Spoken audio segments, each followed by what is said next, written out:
வணக்கம். என் குருநாதர் எழுத்து சித்தர் பாலகுமாரன் சார் அவர்களை மனதார வணங்கிவிட்டு உங்களுடன் பேச தொடங்குகிறேன். ரொம்ப மனசுக்கு வருத்தமாக இருக்கு, ரொம்ப வேதனையாக இருக்கு. என்னடா இது, எம்ஜிஆர் ஆரம்பித்த, நம்ம புரட்சி தலைவர் ஆரம்பித்த இந்த கட்சி இப்படி நிலைமையில் போயிட்டுருக்கே, எப்படி இருந்தனா இப்படி ஆயிட்டேன் அப்படின்னு ஒரு விவேக்கோட காமெடி. அது மாதிரி அதிமுக இப்படி ஆயிடுச்சு அப்படிங்கிறது ரொம்ப வருத்தமாக இருக்கு.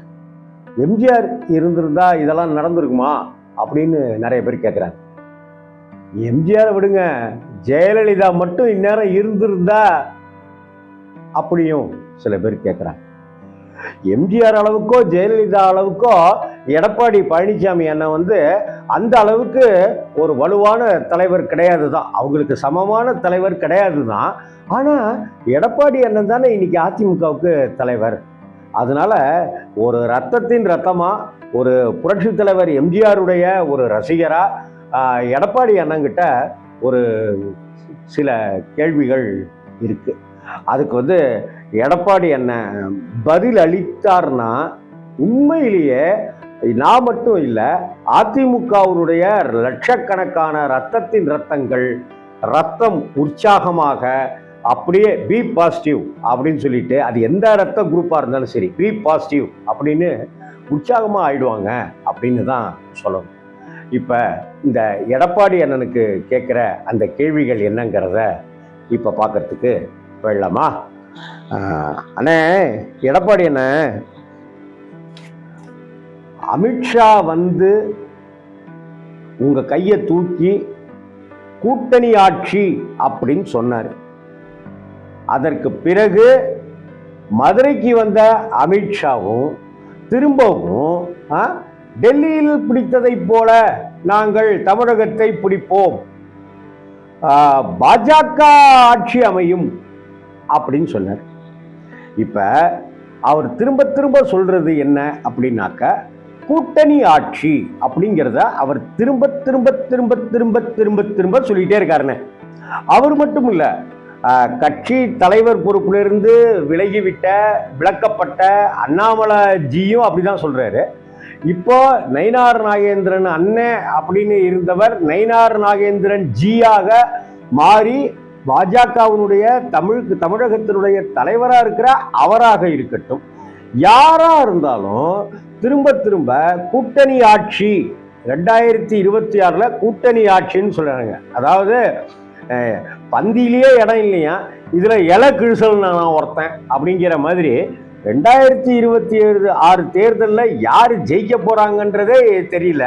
அப்படி இருக்கும்போது கூட்டணி ஆட்சின்னு சொல்றீங்களே என்று ஒரு பக்கம் நமட்டு சிரிப்போட மக்கள் சிரிச்சிட்டு இருக்காங்கன்றதெல்லாம் நம்ம ஒதுக்கிடுவோம்னே. என்னுடைய கேள்வி என்னன்னா, தமிழகத்துல மெஜாரிட்டியான கட்சின்னு பார்த்தாக்கா அது திமுக, இன்னொன்னு அதிமுக. ஆனா இவங்க சொல்றது பாஜகவுடன் அதிமுக.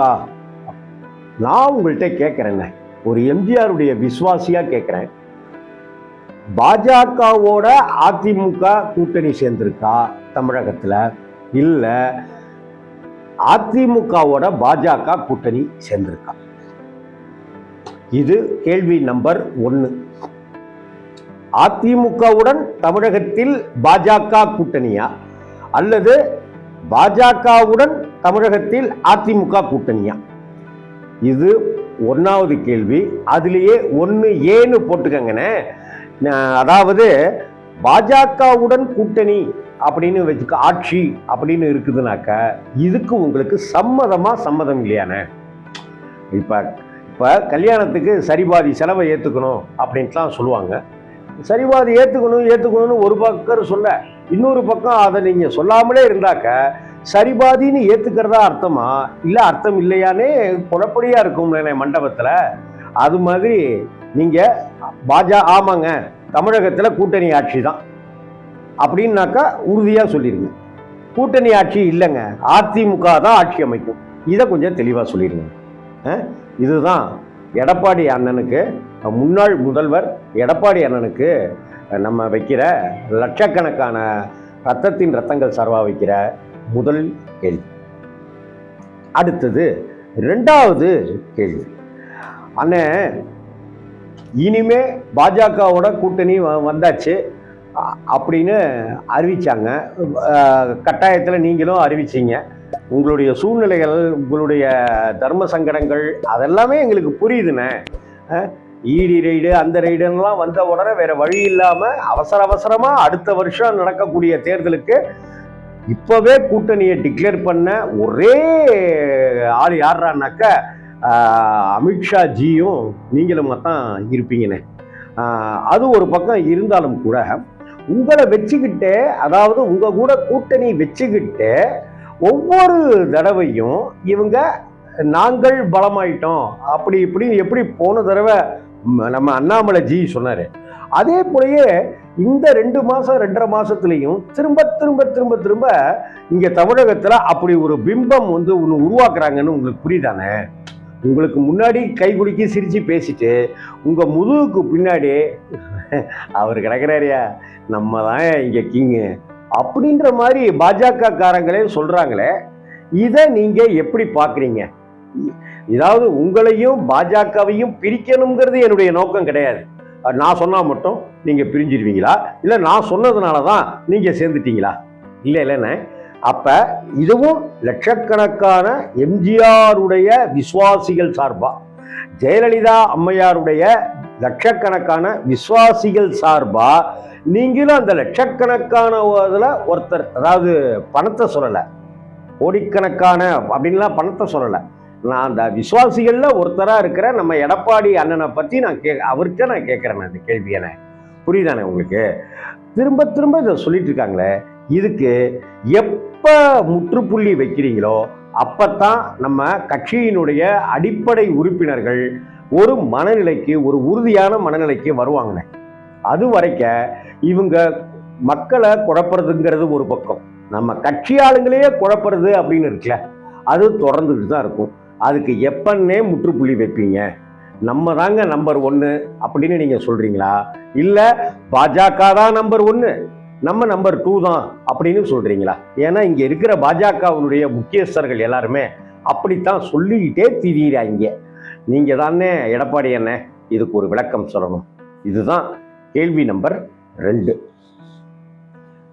எடப்பாடி என்ன அடுத்தாப்புல உங்ககிட்ட உங்க தொண்டர்கள் அதிமுகவினுடைய கழக கண்மணிகள் வைக்கிற 3வது கேள்வி என்ன அப்படின்னு உங்கள்கிட்ட சொல்லிடுறேன். அதாவது டெல்லியை போல ஆட்சி அமைப்போம், அங்க போல ஆட்சி அமைப்போம், இங்க நாங்க மேற்கு வங்காளத்தை நாங்க கைப்பற்றுவ நிலையில இருக்கோம் அப்படின்னு திரும்ப திரும்ப சொல்லிட்டு இருக்காங்கல்ல.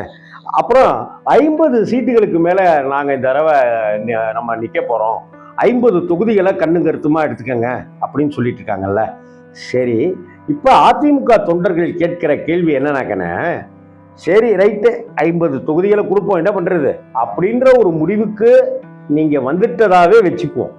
அப்படி வந்துட்டீங்கன்னா அந்த 50 தொகுதிகள் உங்களுடைய சமூகத்தவர்கள் இருக்கிற அந்த கொங்கு பெல்ட்டை கொடுப்பீங்களா, அல்லது வேற ஒரு ஏரியாவை கொடுப்பீங்களா? ஏன்னா உங்களுடைய கொங்கு பெல்ட்டில் தான் நீங்களும் நல்லா வளர்ந்துருக்கீங்க.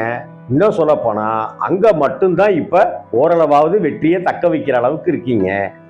ஆனால் அதே போல பாஜகவும் அந்த இடத்துல நல்லதொரு ஓட்டு வாங்கிலாம் நின்று இருக்கு, ஜெயிச்சிருக்குங்கிறது கண்கூடா இருக்கு.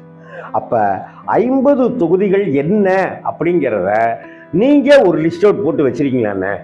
ஒருவேளை பாஜக 50 சீட்டு வேணும்னு கேட்குறாங்க அப்படின்னா நீங்க அந்த 50 சீட்டை உங்க 50 சீட்டுன்னு ஒப்பிட்டு பார்க்குற அளவுக்கு இது வரைக்க உங்களுடைய தமிழகம் முழுவதும் உள்ள மாவட்ட செயலாளர்கள், முன்னாள் அமைச்சர்கள், முன்னாள் எம்எல்ஏக்கள், கவுன்சிலர்கள், பஞ்சாயத்து தலைவர்கள், நகராட்சி தலைவர்கள் இப்படி எல்லாரையும் கூப்பிட்டு வச்சு, ஏப்பா அவங்க ஏதோ 50 தொகுதிகள்னு கேட்குறாங்களே, நமக்கு எது வீக்காக இருக்கோ அந்த 50 தொகுதிகள் எதுன்னு எடுங்கப்பா, அதை அவங்களுக்கு தலையில தள்ளி விட்டுறலாம் அப்படிங்கிற மாதிரி ஏதாவது முடிவுக்கு வந்திருக்கீங்களா?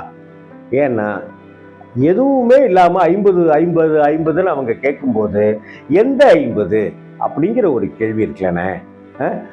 இதை பற்றி நீங்கள் ஏதாவது யோசனை பண்ணி வச்சுருந்தீங்கனாக்க உங்களுடைய கட்சி தொண்டர்கள்கிட்ட அல்லது முக்கிய பொறுப்பாளர்கள்கிட்ட இது குறித்து கொஞ்சம் நீங்கள் விவாதம் பண்ணிட்டீங்கனாக்க தலைவரை அடுத்த கட்ட ஸ்டெப்புக்கு போயிட்டுருக்காரு அப்படின்ற முடிவுக்கு வருவாங்களண்ணே.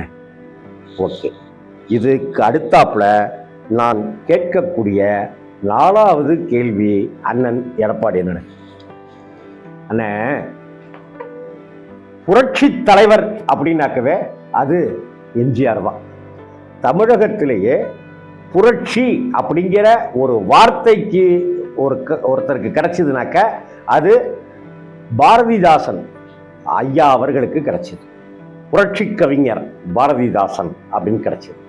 அதற்கு பிறகு புரட்சி அப்படின்னு இருந்தாக்க அது எம்ஜிஆர் அவர்களுக்கு புரட்சி நடிகர் அப்படிங்கிற பட்டம் கிடைச்சது. அதற்கு பிறகு புரட்சி நடிகர், புரட்சி தலைவர் அப்படின்னு பட்டம் கொடுக்கப்பட்டது, மக்களால் ஏற்றுக்கொள்ளப்பட்டது. அதற்கு பிறகு புரட்சி தலைவி அப்படின்னு.